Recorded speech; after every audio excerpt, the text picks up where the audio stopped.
Welcome back to Edgework here on the Hammer Betting Network, a daily live NHL show Monday through Friday, 10:30 a.m. Eastern Time. Today is Monday, March 27th. We are about 9-10 games left in the regular season as we quickly approach the playoffs. Looks like we're falling into line here of who's going to be in what position, who's going to play who when it comes playoff time. Just the wild card spots in each division, the West and the East right now, kind of sitting there up for grabs as it is, but we got 6 games today, and today's so money. I mean, this is the most exciting day for you that we could possibly have. We got Jonas Johansson watch early in the morning, and confirmed Jonas Johansson will be in net here tonight. Is this like waking up on Christmas Day for you? Absolutely. I think let's go ahead and lock that in right now. Right now, Okay. not only not only are we going to be betting over 6.5, not just 7.5, not just 8.5. No, I'm just joking. But yeah, we like Jonas Johansson. Personally, I'll be playing the alt overs as well. We have a good opponent to match up with the Ducks, who give up a ton. They want to play pond hockey. It's a great situation. Our goalies line up. We're ready to go. Let's get some goals. Okay, so for those who normally tune into the show, we typically go through the games in chronological order. We will get back to that, and we'll get back into the chronological order of the games today, especially with 6 on a Monday here, which is pretty nice. But if you are new, then maybe you're not going to realize here the importance of this. And in terms of Jonas Johansson being announced, this number is going to move. So as we just saw there, and we did track here on the BetStamp account, sitting at 6.5, minus 115, Colorado, Anaheim. But Jonas Johansson will be in net for the Avalanche tonight. So, Money, you're talking about, hey, you'd look at playing some of the alt overs in this one. As it is sitting officially right now, we're going to track it at the over 6.5, minus Yeah. 115. Could you just talk a little bit about what alt numbers you would be looking at playing here, how high you would be looking at playing it to, and what numbers you might be interested in at those alt totals in this game here tonight, so that we can get this in for anybody who's trying to find this before it moves? Yeah. So for the 6.5, obviously we have it there at the minus 115. 7.5, you should be targeting about plus 190. And then obviously I'm joking about the 8.5 and 9.5, but I will play that personally in terms of recommending that. What It's a different story. So what I'll be targeting for the 8.5 um, should be about plus 260 ish, and then 9.5. I'll have to calculate that myself manually. But yeah, those are the numbers that I would be targeting. Okay, and then another question for you on these alt totals. When you're going to play them up, you're going to continue to add a few more onto each one as you go up. You're looking at certain numbers that you're trying to find there. But how do you play this in terms of your units if you're looking at these totals, laddering yourself up? And this just kind of, even for advice for anybody out there who might even be doing something with player props or goals or something like that. You look at, okay, full unit on over 6.5, minus 115. Now you go to 7 or 7.5. How does that differentiate for you as you move up? So it depends on the edge, right? If I feel that if I'm shopping for alt lines and like something is like significantly off market, um, based on the alt calculators that I use, then I'll bet a little bit more. Usually, when you get up to that range, obviously I don't want to bet on over 9.5 the same as I'll be betting the over 6.5, right? Oh, for So sure. so it does scale back a bit, but it does depend on how much edge that you are having with the when you're comparing it to the rest of the market. All right, so there you go. We lock in the over 6.5, minus 115 as the first official pick. So Money, I think that might be record time. Fastest pick ever locked in here on the Edgework Show off the start, but we had to get that in as we know this one's going to move.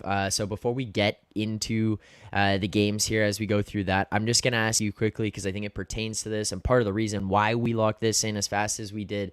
JJ5 asked, before we even started the show, he asked, why is the market only now realizing that this is a Jonas Johansson start? And then he says, do you think it was played back by Sharps to artificially keep the number down until limits were raised? Do you have any thoughts on these comments here from JJ? Is there anything you could speak to as to why the number's sitting at where it's at? So the confirmation of Johansson starting actually came down Yesterday was Sunday. It came down Saturday. There was a media scrum, and Bednar said that in their back-to-back, Georgiev and Johansson will be getting the starts. So we know that one of these two nights, um, Johansson's going to start. Now you can infer that you probably want to play Johansson on the second game of the back-to-back against a theoretically weaker opponent. Mm, So once Georgiev started last night or yesterday, we knew that based on Bednar, unless if he's screwing around with us, which does tend to happen sometimes with NHL coaches, but I doubt that's the case because there's no reason for him to even offer anything. So that once Georgiev started yesterday, we knew that this would be Johansson's start, and right. in terms of keeping the number down, um, it's it's a possibility. Yes. Okay. Fair enough. So there you go. Connor Hartle in the chat saying 8.5 plus There you 290 on go. 365. Casey Pearson was saying he found it 270. So make sure you shop around for the best price on those, especially if you're going to be looking at these alt totals. Might be able to find better numbers across different books. And if you're looking to sign up for books that you don't have yet, or one of these books is being mentioned today that you don't have and you want to be able to play it at that number, make sure to head over to the link in our description there to sign up for some new sports books. It will help out the Edgework Show, help us create content, continue creating content.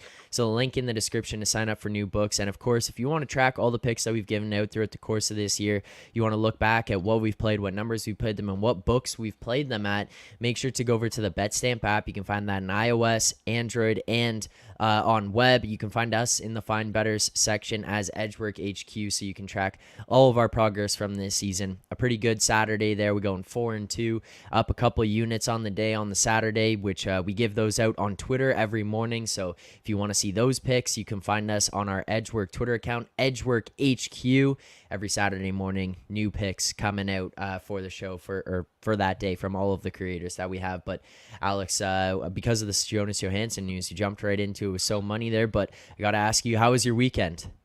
Oh, weekend was solid. I had some great winners, and it's important to, like I said, jump on this information when it comes out, and we're gonna have this now. These last 10 games of the regular season, you're gonna have all these different scenarios. You got teams like the Boston Bruins who've already won on the weekend, clinched the Atlantic Division. Now we're going to see, the lineup shakeups as far as who are they going to give guys a rest. Some guys might be completely scratched. Some guys might have their minutes changed around. And, of course, you've got the logjam in the Eastern Conference and Western Conference wildcard races. You're going to be seeing a lot of scrambling, a lot of teams fighting for every single point down the stretch. So it's going to be a lot of fun to watch. And there's a lot of betting scenarios that pop up now that may have not, showed themselves in the previous few months of the regular season. Yeah, I was enjoying this weekend. I was enjoying watching the Bruins game yesterday until it was about like 5 minutes, and then I had enough of Jack Edwards, and that was about the end of my Bruins watching experience. I couldn't do that. It was a little bit of a struggle, but otherwise, pretty good weekend. Enjoying hockey, March Madness, watching some of the golf match play that was going on. So we got to talk about, too, a hockey team in Toronto has finally won a championship. Yeah. I saw your tweet. I didn't want to get into that. No. Congrats. You guys got a party. When's the parade? Yeah, we're actually gonna tandem them this year. I've been told they're gonna wait, and we're gonna do both Toronto teams. So don't worry about it. It's coming. Parade's coming. I didn't know the Raptors. The Raptors are making the playoffs. I didn't realize that. Oh my god. All right, enough of that. Let's get into today's games Alex here. coming in with the heat. Monday morning, he's firing already. Let's get into the first game of the night. As you know, we usually go through these chronological order. If we have plays in them, give those out. Some of them here we're looking at nothing really that's too interesting, but we still want to break these games down and maybe see if there's any insight we can give to people in the chat. And if you have questions about games we talk about, maybe a bet you like, a number you like, or you have something you have a question about, make sure to send it in the chat. We'll get to those here throughout the course of the show and try to answer as many questions as possible and give thoughts on these games or some angle that you might be looking at in these games and maybe why it is or isn't a good way to look at it from our perspective. But we'll start here tonight with the Buffalo Sabres at home tonight against the Montreal Canadiens. Currently, we're looking at Buffalo 6 points out of the playoffs. It looks unlikely for them to be able to jump into a spot, especially with Florida still ahead of them. Pittsburgh and the Islanders still continuing to pick up points and fighting to stay in a playoff position. Buffalo right now is 3 points back of the Panthers. They do have a game in hand, but Florida looks like a team who's going to be hungry to continue on to try to fight for that playoff positioning. And then, as I mentioned, the Islanders and Pittsburgh still holding on strong. But Buffalo coming into this one on a 2-game win streak. They're 3-5-2 in their last 10. Now, this team at home this year hasn't been the best, but you're looking at Montreal, who is struggling coming into this one. 3-5-2 in their last 10. You do look at their most recent games. They did pick up a win against Columbus the other day in pretty commanding fashion, 8-2.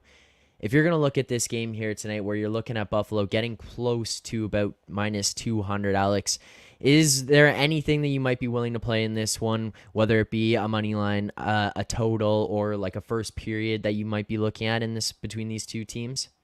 It's so tough when we talk about this, like I said, with these last 10 games about the different scenarios. But the one thing we have to remember is that must win does not mean will win. So you look at this game right here, Buffalo definitely needs 2 points out of this game, but Montreal's been one of those feisty combatants that have kind of been able to hang around and get some teams. Like I said, Buffalo, their best spot all year has been as a road underdog. But as home favorites, they haven't been as strong at times. And, we talk about this goalie rotation with Buffalo, and, now they've thrown Devin Levi into the mix with Comrie and Anderson and UPL. It's just such a weird rotation of guys that you just can't rely on them laying this kind of a number. If I had to look at anything, it would be maybe over with 7, and that's a bit high. I think you could wait in game and get a better price with that number, or also look at the draw. This is one of those games, like I said, with Buffalo needing points. If they keep it close late, they're not going to try and risk anything. We saw the problem that happened over the weekend with the Pittsburgh-Washington game. But what happens when you try to gamble late in a tie game? That backfired drastically for Anthony Mantha and the Capitals. So you're going to see a lot of these games certainly slow down to a snail's pace in the third period if they're tied, and we're going to probably end up seeing a lot more overtime this next week and a half. So, Money, is there any thoughts for you between these two teams? My only thought right now is I'm going to get a T-shirt with what Alex just said. Must win does not mean will win. That's great. For this game, look at the Habs scoring 8 goals in a game. I mean, good for them, right? Usually they're the ones that are giving up 8 or 9. So that was a nice change for them. We do have to take into consideration the score as well in that game. It did actually end up being a pretty low event game, but both teams parked it in the third period. So there's some score effects we need to take into account there. Usually in those situations, you have a team off a 10 goal output there in a game. Usually in those situations, I do look at the under, but the Sabres are not a team that I'm rushing to bet unders on right now. Yes, they played a 2-0 game, but this is also a team that gave up 7 to Nashville at home last week, right? So no, I'm not going to be fooled by that because the Islanders game stands out as the anomaly to me. So we'll pass here. I know Buffalo's going with Comrie, Tage, Thompson probably will be out, but it's not a game that I do like the under, but it's not a game that I'll be betting. All right, so nothing there between Buffalo and Montreal. Keep your eyes out if goalie news or anything like that, as people are saying in the chat. And so Money just mentioned Comrie and net for Buffalo. Yep. Tage Thompson doubtful. So keep a lookout for those. But moving on here, another game tonight. The Florida Panthers on the road to take on the Ottawa Senators. We're looking at Florida minus 135 right now against the Senators in Ottawa. Obviously, Chikrin being out for the Senators.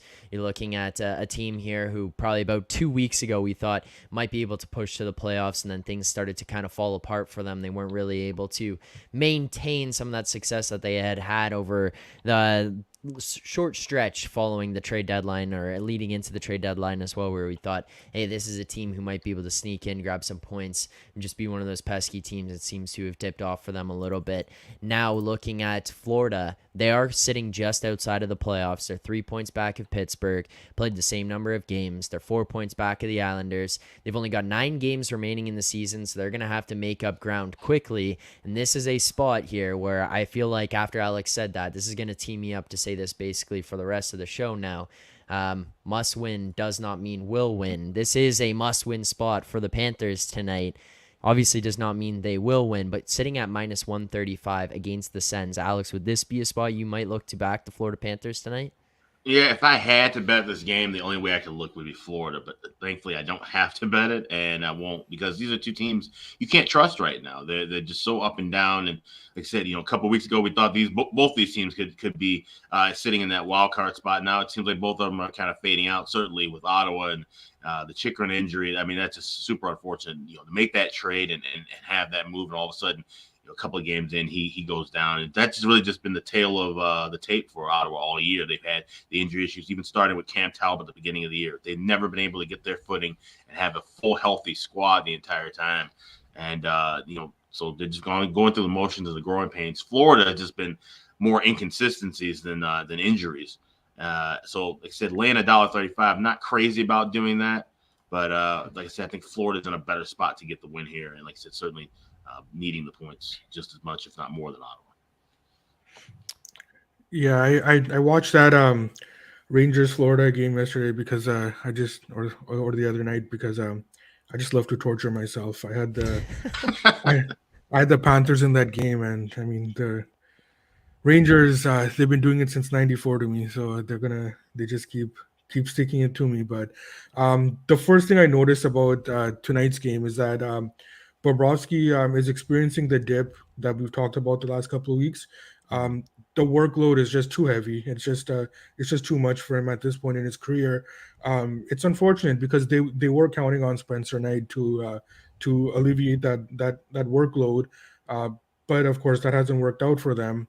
And I mean, what compounds the issues for them in goal is that they've returned now back to their leaky defensive play that has plagued them most of the season. For Ottawa, the opponent doesn't matter. They just want to go up and down with.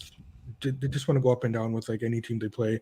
I do expect Sogard to get the start, and he's a bit of a mixed bag for me right now. He struggled in his 3 starts against Edmonton, Colorado, Toronto, which is understandable. But then he looked good against Boston and decent against Tampa Bay. So I have a wide range of possibilities for him right now. I did lean the over, but at the 7, I need to be confident in what I'm getting in goal, and I just don't have that right now with Sogard. I'm pretty certain I know what I'll get from Bobrovsky, but so because of that, I'll pass on this game as well. I got to ask you guys, so just throw it out there to either of you, whoever might have an answer on this one. If you are looking at that Jacob Chikrin injury announcement, if you're a fan of the Ottawa Senators, is this not like a little bit of a concerning thing here where this is a guy who's dealt with injuries throughout his career? He dealt with an injury earlier this season. It was one of the hindering factors factoring into him not being able to move earlier on when he had requested the trade. He comes to your team, he's here for a couple of weeks. He plays really, really well as you kind of expect him to. And now he's injured again. Or are you looking at this more of like, hey, this is a protect the asset. We don't need him. We're not going to make the playoffs kind of situation? I think it's a bit of both. I mean, obviously, yeah, like I said, you don't want to rush him. If this might be an injury that he could play through. We're talking about a team that's definitely going to the playoffs and contending for a title, but that's not the case. So yeah, you do want to make sure he's healthy and protect the asset, but also at the same time, it's a bit concerning because he has had a history of injuries, but it's also worth the risk for Ottawa. I mean, look at where this franchise was just a few years ago, and now, they're having ownership changes. They're trying to, get this new arena closer to downtown. There's a lot of things going in the right direction for the Sens. So, he's worth the gamble. If he ends up being a bust and has a bunch of injury issues, well, that just goes in the long list of a lot of Senators players who didn't pan out because of injuries. But if it works out, then now you've had a quality addition to that blue line on top of a lot of the budding youngsters they have moving forward. Yeah, and I'd be more concerned if what they gave up for him was significant, but it was draft picks, right? Like, and he got hurt. Like, he'll be back next year. Like, I wouldn't be too worried if I was an Ottawa fan.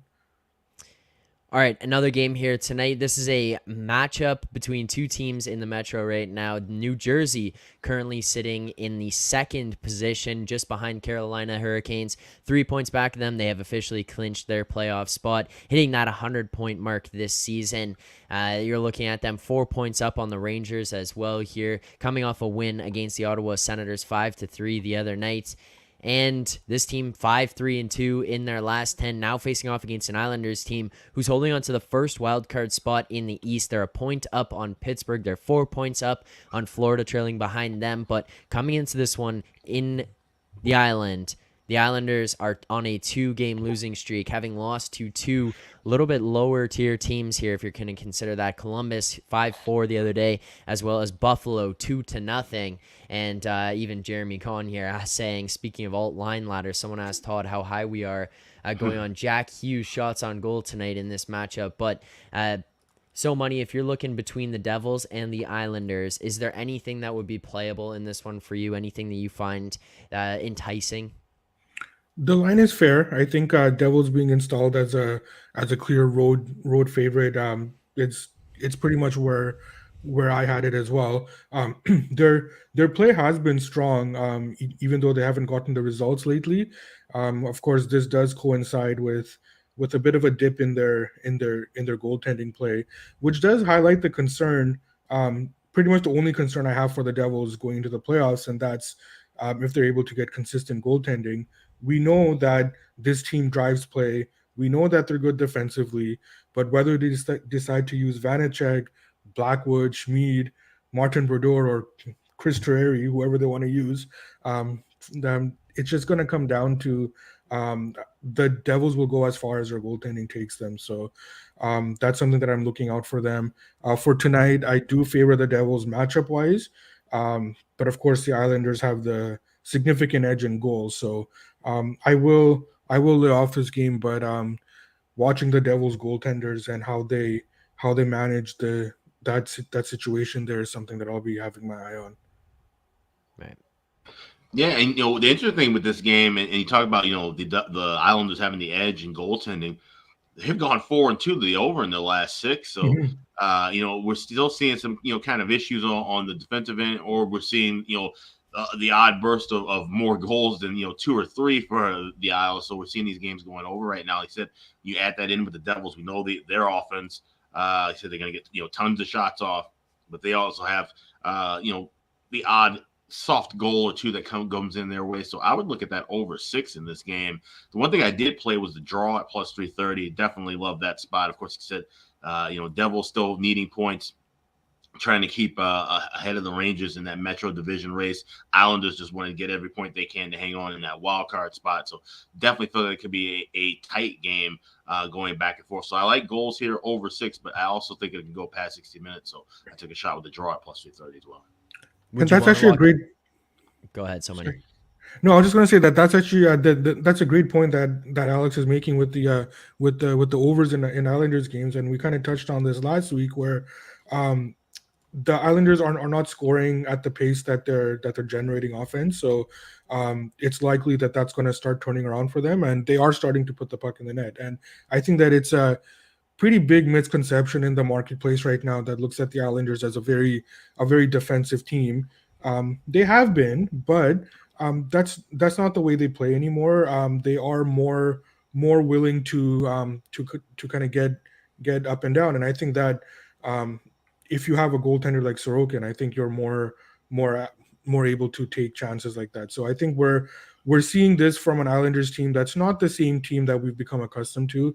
And I think when Barzal comes back, I think that this is a team that we should be considering for some overs and some goals scored. Yeah. So would you want to lock this in here as a official play, Alex, on the over 6 minus 104? Yes. Okay, so we'll lock that one in. And a reminder to anyone who's watching right now or listening back on podcasts after the fact, we will recap all of the picks at the end of the show. They're obviously locked on BetStamp. That's where they're tracked, but they're locked until the games begin. Just obviously trying to encourage people to watch the show to get the picks. That is how we can continue to do the content here on the show. But for transparency purposes, they are tracked all on BetStamp, so you can see them after the fact. So we did lock that in, but we'll recap them all at the end of the show as we're about to go out here. And I do want to remind people before we move on to the rest of the games here tonight, if you're watching the show right now and you haven't hit subscribe on this channel already, please make sure to do so. As well, if you're watching, hit that like button, helps us get out there. And as So Money has up on the screen, smash it. Nice. Smash the like button, Yes. smash the subscribe button, hit those two, help us out. It takes 2 seconds to do so. Help us out so we can continue to create more content here on this channel. But hit the like, hit the subscribe. Thank you guys very much. Now, I do want to look over to the West here in the upcoming games, and the one game that is interesting is a team who is now the new leader in the Central Division, the Minnesota Wild, currently sitting first place in the Central. Now, it's not like they're up by a ton here, as they do have Colorado kind of storming behind them. They're up 1 point on Colorado, a point on Dallas. They got the same games played as the Dallas Stars, but this team 6-1-3 in their last 10. They're 23-11-3 at home. Now, going up against the Seattle Kraken here tonight, you're getting minus 125 on Minnesota, best price. So Money, would you be looking to support the Minnesota Wild here tonight at home, holding on to that first position, or maybe look over to the Seattle Kraken at plus money here tonight? Depends on the Wild goalie. I think that I've made it no secret what I feel about the Wild goalie situation there. If they do stay true to their goaltender rotation, it will be Fleury's turn in net tonight. He's been better the last few weeks, but he's also a downgrade from Gustafsson. This does bode well for Seattle, who are starting to generate offensively and whose defensive numbers are actually they're actually starting to get better. Now, the bar is set low, but we're looking at where the team was before and where they're trending now, as opposed to kind of comparing them to the rest of their peers. When you do that, then yes, they're still significantly below average, but they are starting to get better. I'm not high on Seattle long term, but for tonight, we've reached a market high on the Wild here. I think they've been getting the results, but the wins were against Chicago, New Jersey, where Gustafsson stole it. Capitals, Blues, Sharks, Jets, Flames, Canucks, Blue Jackets twice. So let's settle down a bit here with the Wild. However, I do need to see Fleury in net. I did bet Seattle small on speculation that we'll see Fleury, but I will add it. I will add to Seattle once I get the Fleury confirmation. Okay. Yeah, and it's funny because I'm waiting for that confirmation too. But I already took a shot with the over 6, even if it is Gustafsson. I still worry that there could be some games that he falls a little bit flat because his workload has been exponentially increased, and that's something you want to look at with a lot of these younger goalies that have been getting more start time or thrust into that number one role for certain teams as they get into the postseason. The number of minutes they've played, we might see some spots of fatigue. I think this could be one of them for if it is Gustafsson. And if it's Fleury, like I said, he's been playing better, but still not his old self, and still has been susceptible to giving up some really soft goals. I like goals back and forth here. It's another one that seems like it could be close enough because both teams desperately needing points as well, and they're separate races within the Western Conference.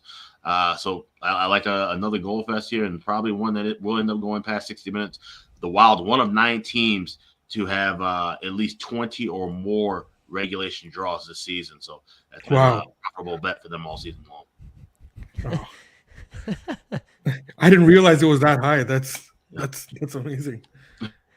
Wow. All right, there you go. So what plays do we want to give out as official ones in this game here? We're leaning towards Seattle, but waiting on goalie confirmation. Then we're going to look at the over 6 here, Alex. That's lock that one officially. Yeah, we probably do a half unit on that over 6. Okay. The Wild are on the ice right now for the morning skate, so we should know here soon. All right. Well, so money, you know what'll happen if we get that confirmation. We'll break out the little breaking news animation for us once we find out officially, and then we can circle back to this one. But we'll track this one over 6 plus 100 for a half unit. And then, Alex, did you want to do anything with the regulation time draw in this one? Yeah, we do have the unit with that too. Just split the unit up with draw and over. Okay. So there you go. And then if we get any goalie confirmation, we'll circle back around. So money, you keep me updated, and I'll stay ready to drop the animation for us so we can get the breaking news going. But 2 more games here tonight that we got to look at. The next one, looking at the Edmonton Oilers on the road taking on the Arizona Coyotes, seeing this one getting up to -2.5s now, sitting out there on the board for the Oilers. You can find some of those around +2.5s. We did manage to get ourselves into a good spot. I think it was last week or 2 weeks ago with the Coyotes +2.5 against the Oilers. I believe that was the last one that we had. And I mean, right now the Coyotes are officially eliminated. They're coming into this one on a 4-game losing streak. But Alex, I'm going back to you in this one. You're looking at something between these two teams that falls in line with kind of where you were at with strategy was on the Wild, or a play that you were looking at with the Wild there. You just cut out. And here, which game are we on now? Oh, sorry, we're on the Oilers Coyotes game. Oh yeah, Oilers Coyotes. Yeah, this is the first spot that I bet this morning, and I was waiting for it. Literally waking up to bet the draw here. These are two teams that literally we saw them play. It was just uncharacteristically fast how Arizona was able to keep up with Edmonton, or maybe it was Edmonton playing slow. And we know that's usually the case. It's the Oilers playing down to certain opponents, right? That's the thing. But Arizona's been playing feisty at home pretty much most of the season. And, we talked about how long it took them to even get into their home arena. Of course, that long road trip they had at the beginning of the year, getting ready. They didn't even have locker rooms set up for the teams. And now all of a sudden, we've seen them, beat a couple of good teams, as big dogs at home. They keep games close. And I don't really know why, because they're trying to be in the Connor Bedard sweepstakes. More points are the last thing you need. But, they're playing an Edmonton team that's been playing dangerously close against everybody. 3 straight games going to overtime, all against division opponents. And like I said, one of those being against Arizona, where 2 of the last 3 have gone to OT for Arizona at plus, 430. That's a great price. I mean, yesterday I cashed with Arizona going to OT against Colorado plus 400. Lost the other 3 bets I had, but I still made profit on the day because I hit a 4-1 play. So, I know a lot of people kind of get tired of hearing about, draw season, but this is a real thing, and it's been profitable. And we're hoping to cash another one here with Oilers and Coyotes. And now for units on this one, full unit, half unit, quarter unit. This is a full unit. Yeah. Okay. Full unit play here in the draw on this one. So money, any thoughts for you between the Oilers and the Coyotes? I think Alex nailed it. This is a Coyotes team that is actually is playing hard. They play hard every game. Bunch of young kids who are actually very well coached. For some reason I've been watching a lot of Coyotes games, and they're a very good structured team. They don't have the talent to overcome a lot of these teams that they're playing, but they play sound enough to keep it close with Edmonton. I think that going forward with Edmonton, our Oilers, they're a team that's kind of trying to find their identity right now. They do want to play more defensively sound, especially with the goaltending deficiencies they have. So I think we might see some weird results from the Oilers here in the next little bit as they're trying to find their way. Realistically, I think that with the loss on Saturday, the division is probably out of reach for them. And whether you play the Kings or you end up with Colorado in the first round, maybe you want to end up with Minnesota. But I don't think at this point you're kind of going for the division. I think it's more important to get right defensively. And I think that when Alex mentioned that the Oilers played slow in the Coyotes game, I think that I found the same thing too, and that's because that they were they are working on their defensive play, even though the scoreboard doesn't show it sometimes. And you tend to see this with these teams that have a ton of offensive talent, right? When they start focusing more on the defensive end, we see the offense kind of drop off a bit. and then you see these closer, tighter games. We know the Oilers can boat race anybody in the league. Yeah. They can win games 6-7, but they know they can't do that in the playoffs. They have to kind of sharpen the swords right now to get ready for postseason battle, which means playing those 3-2, 4-3 kind of games, and they're drawing themselves into that kind of a battle right now. Totally. Jordan Mosul here saying Oilers also play Vegas tomorrow. Yeah. Could see a Soupy sighting. Yeah, that's potential as well. Yeah. So keep an eye out for Jack Campbell start there. So Money, are you treating Jack Campbell at this point like you're treating Jonas Johansson? We're not there yet, but it's getting there. Biggest thing here is that the yes, Campbell stinks, but the team is actually trying to play defense, and they're playing an opponent that is also playing hard. Where that's a little bit different in the Colorado matchup, because Colorado is playing a opponent that might just give them a break in terms of like Colorado knows they can name the number in that game. So it's just they're playing a team that really struggles defensively. So I think that's the difference for me that's going to hold me off the over. And if anything, with the Oilers, I would look at Stuart Skinner kind of in the same vein as Philip Gustafsson, a younger guy who wasn't expecting to be thrust into that number one starter role. He's logged a ton of minutes, so he's a guy that I would probably maybe look at, having some kind of soft spots, maybe a goalie that I would look at, fading in the first period of certain games moving forward, because he's just played a lot of minutes. And I don't think the setup for the Oilers at the beginning of the year, they thought Campbell was going to play much better than that. Yeah. He would, be taking the, bulk of the starts in the second half of the season. In fact, I think that the Oilers, if they do feel that they're out of the race for the division, it might just be a blessing for them, because now it's fine to start Campbell. Like, we're not going to win the division. It doesn't really matter who we're going to play in the first round because we can't control anything. So now we can just get Campbell some starts, and Skinner's going to be the guy in the playoffs. Well, he should be the guy in the playoffs, and now we don't have to keep throwing him out there every night. Yeah, that's a great point. Either Skinner gets the rest, Campbell, can hold his own and starts, or you have this miraculous turnaround. Maybe Campbell gets hot, and then you run him into the playoffs, having him hot, and then if he falters, now you have a rested Skinner to bring in to back him up. So you actually kind of create a good scenario if Campbell can play well down the stretch. Yeah, so basically what me and Alex are saying is that we are all Oilers.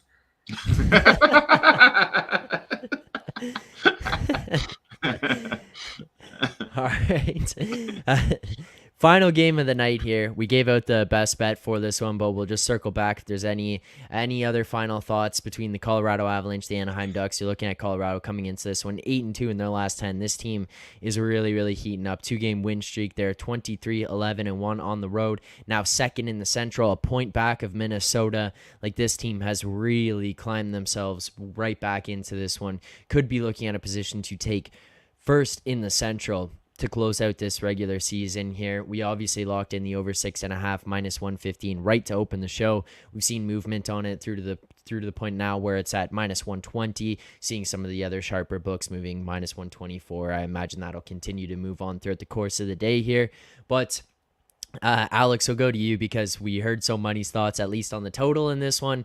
Do you have any thoughts on this game, Anaheim, Colorado? I mean, that's the only thing I would be looking at here would be total. I mean, side-wise, we just saw Colorado literally, like less than 24 hours ago, struggle against a bad team. And they're one of those teams that they play down the competition. They've done this for a few years now.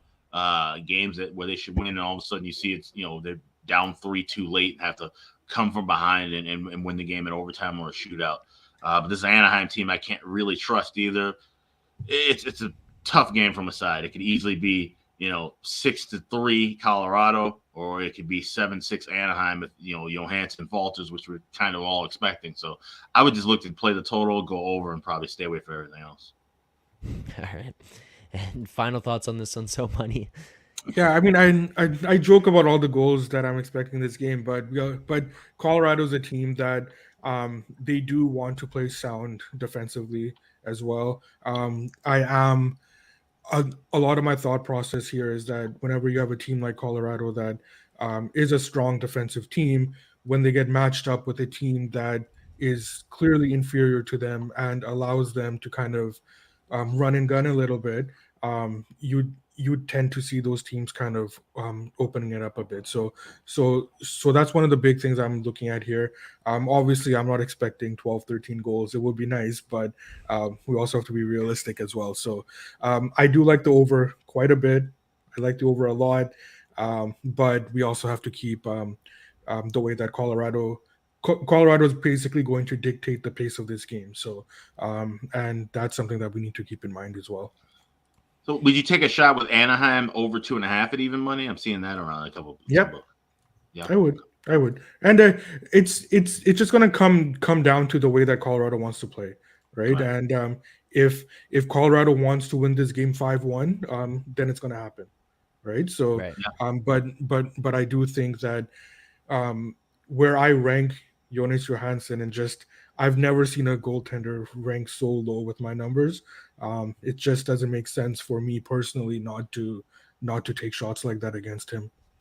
Yeah, no, it makes sense. I remember when he got moved from Buffalo to Colorado, he's been with Colorado like 3 times basically. But when he got moved from Buffalo to Colorado the first time, there was a Buffalo beat writer who said Johansson was the worst goaltender he had seen in 20 years throughout the Sabres system. He openly said that on Twitter, so that says a lot. Yeah. Well, yeah, not mincing words there, that's for sure. Question here in the chat from JJ5 says, when betting overnight / before lineups are announced, how are you handling top teams resting players down the stretch? I mean, it's tough. It's tough to bet overnights with that, and especially like I said, the teams that you're circling. Like I said, a Boston Bruins probably wouldn't have any overnight bet with the Bruins the rest of the season. Like I said, start looking at teams that have been playing with banged up play. Colorado, for example, if Colorado can clinch a playoff spot and they've got 2 or 3 games left, with all the injury issues they've had, I wouldn't be shocked if we see a game where their entire top line is scratched. They've got Eustace Annunen coming up from the AHL to make a start. So those little spots, you have to kind of just put in your head, look at how teams are built. Look at what teams have been dealing with injuries that are looking to go to the playoffs. What teams, like I said, we talked about with goaltenders having a lot of extra minutes or different things. That's when you kind of try to anticipate, certain lineup moves. But you still have to wait until day of game. Really, there's not going to be too much I'm doing overnight unless I'm anticipating a move and I want to just get down on a number before a change happens, like we've talked about with the Johansson situation. And I think you also have to look at the at the coaches as well, how they've handled these situations in the past. Sure. Last year with Boston, obviously they have a different coach, so I would have expected them to kind of rest guys yesterday based on the way that they've done things in the past. But because there's a different coach, that kind of threw everything off for me. So, I mean. You have to look at coaching. It's really tough to get ahead of that, because if the coaches are planning to do something like that, they're not going to be announcing it early. So I think that the way that they've previously handled these situations would give you a leg up on that. All right, we've talked about in the past here, or especially over the last couple of weeks as we get to the playoffs, some of these interesting markets that pop up and being able to find some edges in those. But Jordan Mosul here asking, first to 5 shots on goal, Colorado -168. Do I bet my car or my house on that? Well, I would imagine for anybody else out there, you're going to know Jordan is at least joking on that. We would not be betting houses and cars on things like this. But first to 5 shots on goal, is this something that either of you guys have taken a look at? Is it something that you've been able to find a quantifiable edge? And then again, -168, is this a price that you'd be interested in playing at for Colorado, first to 5 shots on goal here? That's something I haven't personally played. I will give you an interesting stat regarding Colorado. They were on a 14-game streak of having a goal scored in the first 10 minutes of games, and then they've gone to an 0-3 in the last 3. So that's one trend I've noticed. So I understand the logic behind looking at that first to 5 shots, because that's how they've been dictating. Somebody mentioned it, the dictating the pace, and then the operation most times is usually they're firing early and often on their opponent. So 170, I probably wouldn't be dabbling in that. It's something if I liked it, I would play it really, really small. But looking at those derivative markets and those different things and trying to find some edges, I like the headspace. I like where your head's at with that kind of searching and logic. Yeah, I think logically it makes sense, but I wouldn't know how to price that though. I know that Anaheim gives up a lot of shots, but quantifying that, I don't think I'd be able to. So there's not much I can offer there, unfortunately. Right. Okay. Fair enough. Thank you, guys. We'll recap the picks here quickly before we finish this one off. If for those watching or listening back right now, we'll pull them up on screen. Go through each pick, let you know again what unit size that we're playing on each of these, what number we got them at. So first and foremost, we're going to look at the New Jersey New York Islanders game. We're taking the over 6 minus 104 for a full unit. That is the Devils Islanders game, over 6 minus 104. Then we're looking down at the Seattle Minnesota game. We have two bets in this one. We're going a money line or a regulation time draw plus 330. Regulation time draw plus 330 between Minnesota and Seattle. That is a half unit in this one. And then we're also going to go over 6 plus 100 for a half unit here as well in the same game. So Minnesota, Seattle, over 6 plus 100 half unit, and the regulation time draw plus 330 half unit as well. Then next game, we're looking at another regulation time draw plus 430 for a full unit in the Oilers Coyotes game. That is a full unit on plus 430 between the Oilers and the Coyotes. And our final pick here, the over 6.5 minus 115 between Colorado and Anaheim for a full unit in this one. Over 6.5 minus 115, Colorado, Anaheim minus 115, full unit there. And as So Money says, what he'll be doing tonight, the all totals in this one. So one thing I'm going to say, if you guys are not subscribed to this channel, make sure to subscribe. So Money, pull that paper up there for everybody to see. If you haven't already, smash the like button. Smash the like button now before you get out of here on this stream. So smash that like button. Thank you guys so much for tuning in here today. And I'm going to ask one thing. I have one request for people watching this show today. Follow us on Twitter. And tonight, when all the alt totals all hit, send us screenshots of the bet slips. Tag So Money, tag Edgework, tag Alex, tag myself. Send us screenshots of the bet slips. We want to see how everyone fares tonight on Jonas Johansson watch. Hopefully this pays off for everyone, but we want to know how everyone else does alongside us here tonight between the Colorado Anaheim game with the totals. So that's what I'm going to ask you guys to do. Edgework HQ on Twitter. Follow us there. And tonight when those hit, send us your screenshots of your all totals. But thank you so much to everyone who tuned in here today. Greatly appreciate it. So Money, Alex, thank you guys for taking the time to do this. Thanks for the insights, the analysis. Appreciate all the bets. Good luck on your bets tonight. For everyone else, I will see you guys back here tomorrow morning, 10:30 a.m. Eastern time. Good luck on your bets. Let's see those alt total over wins tomorrow morning. We'll see you guys then.